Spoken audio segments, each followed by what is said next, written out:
Penuntun Saat Teduh Sinode Gereja Kristen Jakarta, Senin 28 Juni 2021. Judul renungan, Ketekunan Pengharapan.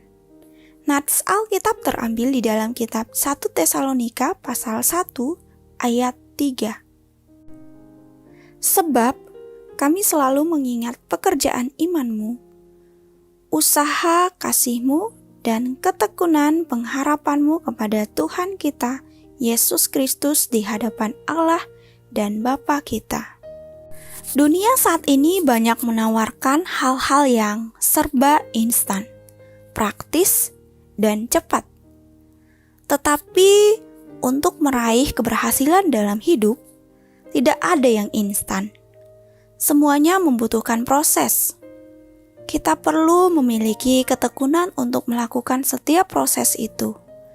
Karena ketekunan dan kesabaran adalah cara terbaik untuk mendapatkan hasil yang sempurna.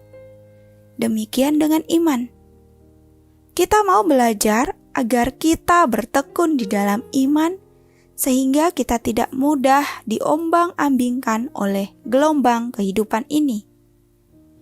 Rasul Paulus menasehati dan mengingatkan kita supaya kita bertekun dalam pengharapan. Ketekunan dalam bahasa Yunani hupomon yang artinya bertahan dalam penderitaan, menjalin disiplin yang keras dan penuh tekanan, tidak menyerah kepada tekanan dan kesulitan tersebut. Kondisi jemaat Tesalonika pada saat itu hidup bercampur dengan orang Yahudi, orang kafir yang baru bertobat. Mereka juga mendapat hinaan dari orang Yahudi. Bahkan ada banyak penganiayaan dan penderitaan yang mereka hadapi. Selain itu juga, di tengah-tengah mereka ada banyak pengajaran-pengajaran palsu yang berkembang. Tantangan-tantangan inilah yang membuat iman mereka bisa goyah. Maka dari hal tersebut, Paulus menasehatkan mereka agar bertekun dalam pengharapan. Pengharapan yang dimaksud adalah pengharapan akan kedatangan Kristus yang kedua kalinya.